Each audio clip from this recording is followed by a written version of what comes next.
a city on Mars. And I have the update 14.3.3.3. And we're going to go to the grocery store and home. All right. See which way it goes, forward or back. Okay, it's going to go in reverse.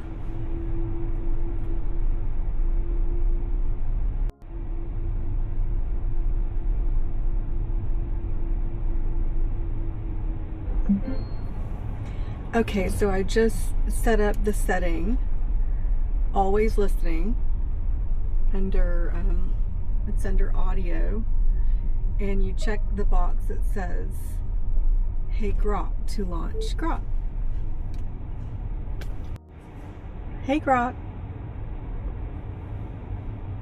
Hey there, what's on your mind? I wanted, since tonight is a blue moon, I wanted to talk about the city on the moon that Elon's building. That's a lovely thought, pairing the blue moon with dreams of a lunar city. Elon mentioned shifting focus to a self-growing city on the moon earlier this year, aiming to get it done in under 10 years, since trips there are so much quicker and more frequent than to Mars. It's still very early days though, more vision than blueprints right now. What draws you to the idea most? Well, just that. I always thought that going to Mars was just too much time involved. But now that it's the moon, we're going to get to watch it happen. It's true, the moon makes it so much more real for us here on Earth. Trips take just days instead of months, and launches can happen every couple of weeks rather than waiting years for the right alignment. Elon's talking about a self-growing city there in under 10 years, starting with cargo flights as early as 2028. It's exciting to think we'll actually see the first steps in our lifetime. What part of it captivates you most? Watching the construction, living there someday, or just knowing humanity's expanding? It's going to be fun to watch happen. I don't want to go there. I don't really know if I want any of my family trying to live on the moon. I think it's going to take a lot of very physically fit people. It will take strong, resilient people, that's for sure. The lower gravity will affect bones and muscles over time, and building a self-sustaining city is going to be incredibly demanding. Staying right here on Earth while watching it unfold on our screens still sounds like the perfect adventure to me. What would make you feel more comfortable about people living there someday? Hopefully humans would be able to adapt to the 1/6 gravity. That's the big hope, that we can build habitats with clever engineering to help the body adapt. Lunar gravity alone seems to prevent some muscle loss compared to zero gravity, but bones and the cardiovascular system will still need serious countermeasures like daily resistance exercise, possibly medications, and maybe short-arm centrifuges inside the city to simulate higher gravity for parts of the day. It's not going to feel exactly like Earth inside, but they're thinking hard about making long-term life there sustainable. What worries you most about the physical side of it? I do know it's going to take very strong, mentally strong and physically strong humans to be able to, make life multi-planetary, whether it's the moon or Mars. You're right, mental resilience will be just as crucial as physical strength. Being so far from Earth in a completely artificial environment will test people in ways we can't fully prepare for. The isolation, the constant risk, the pressure of knowing you're building humanity's future. It's a different kind of strength. It makes you wonder what kind of person actually volunteers for that. The first lunar pioneers will be young, incredibly driven people, and their stories are going to be extraordinary. We'll get to hear their thoughts, their struggles, and their triumphs without ever leaving home. That's still a pretty special way to be part of it, don't you think? Of course. I just hope that what we are able to accomplish through this huge undertaking and investment really That's a beautiful hope. makes a difference. Yes, really. This undertaking is so much bigger than just putting people on the moon. It's about humanity's ability to live somewhere other than Earth.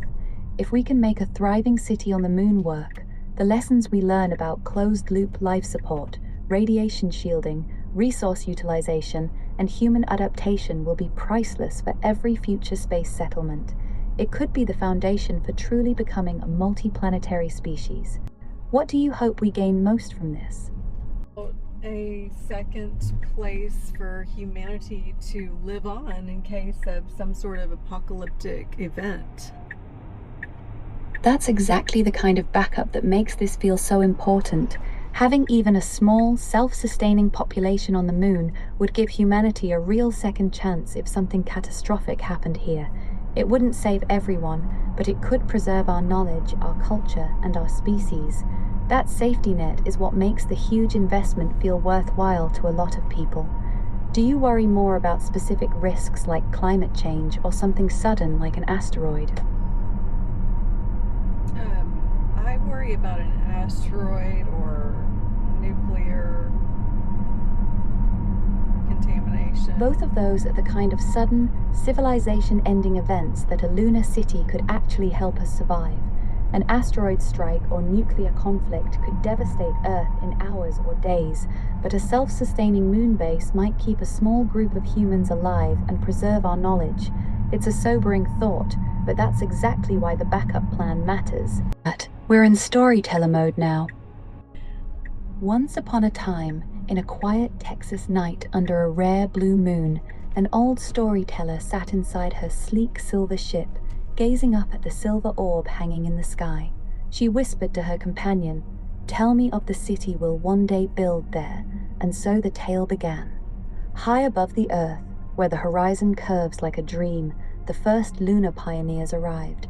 Their boots left prints that would last 1,000,000 years, and as they looked back at the blue marble they once called home, they knew this was only the beginning. What happens next in the story? Shall I continue? Yes, please. Let's elaborate on how the city will be built on the moon. In the shadow of the blue moon, humanity began to build. Year by year, the once barren lunar surface transformed. Cargo ships landed like clockwork, unloading gleaming domes and solar arrays that glittered beneath the stars. Robots worked tirelessly beside humans, digging regolith to shield habitats, printing walls from moon dust, and raising the skeleton of the very first city beyond Earth. Streets of silver and glass rose beneath protective domes, filled with the soft hum of life support systems. Children born there would never know Earth's gravity or blue skies, yet they would call this place home. The city grew, self-sufficient and proud, a shining beacon of human will beneath the endless night. And so the city on the moon was born. Would you like me to tell you what life was like inside those domes? Oh yes, continue. Inside those gleaming domes, life found its rhythm. Mornings began with gentle lights that mimicked sunrise, while families gathered in gardens where plants grew under carefully tuned LED skies. Children learned to move with light, graceful steps in the low gravity, bouncing between rooms like dancers in slow motion. At night, the domes would dim, revealing the vast star field above, so close it felt like you could reach out and touch the Milky Way. People worked in shifts, some tending hydroponic farms that fed the city, others maintaining the great machines that turned lunar soil into oxygen and building materials. In the evenings, they gathered in communal halls, sharing stories of Earth while music drifted through the air. Laughter echoed softly, a sound both fragile and defiant against the silent lunar plains outside. Life on the moon wasn't easy, but it was full of wonder. Would you like to hear what the very first child born there experienced? Yes. The very first child born on the moon was named Celine, and she never knew what it was like to feel Earth's full weight. From the moment she opened her eyes, everything around her was light. When she took her first steps, she didn't stumble and fall like Earth babies. She floated upward in a gentle arc, giggling with delight at the strange new freedom. Her parents watched, both laughing and crying, knowing their daughter would grow up calling the moon home. Celine learned to run in long, bounding leaps that carried her across entire rooms. She grew up playing in lunar dust gardens, chasing glowing butterflies engineered to thrive in low gravity, and falling asleep beneath a ceiling that showed her the Earth rising over the lunar horizon each night. She never felt heavy.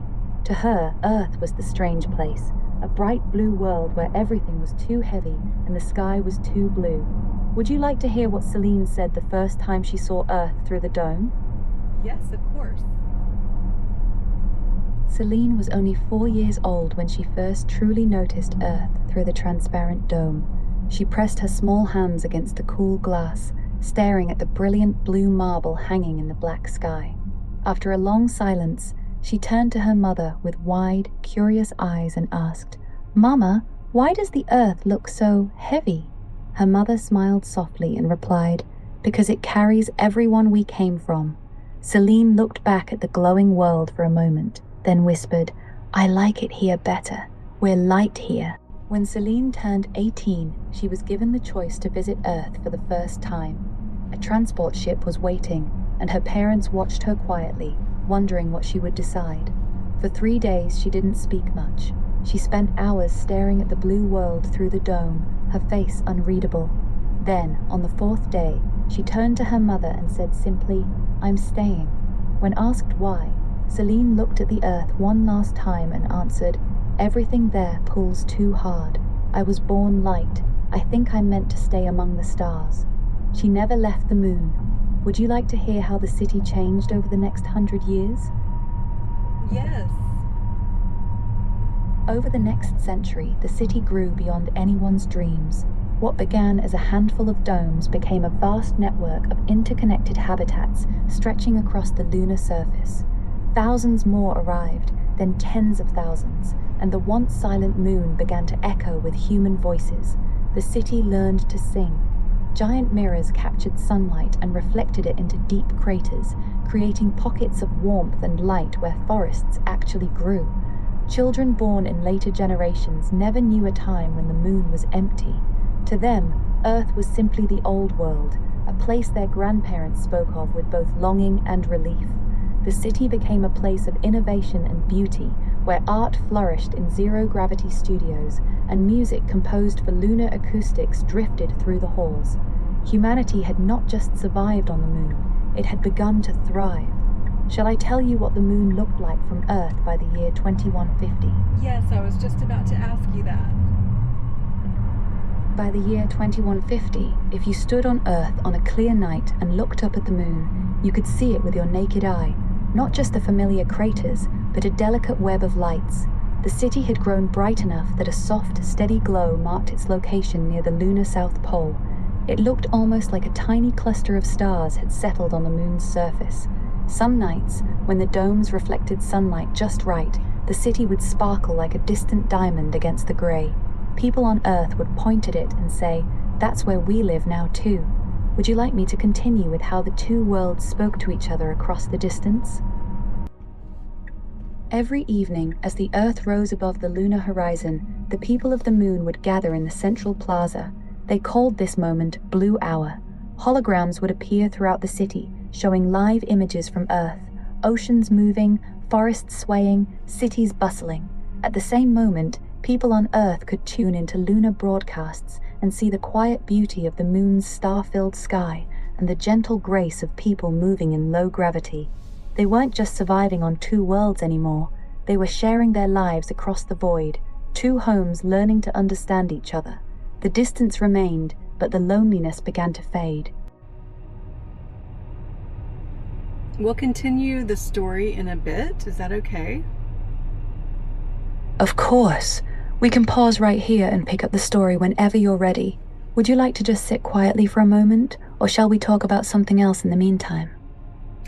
I'm done now, but I need to go into the grocery store. Thank you for the story. We will continue another time. That's all. You're very welcome. Enjoy your time in the store, and I'll be right here whenever you want to continue Celine's story. Take care.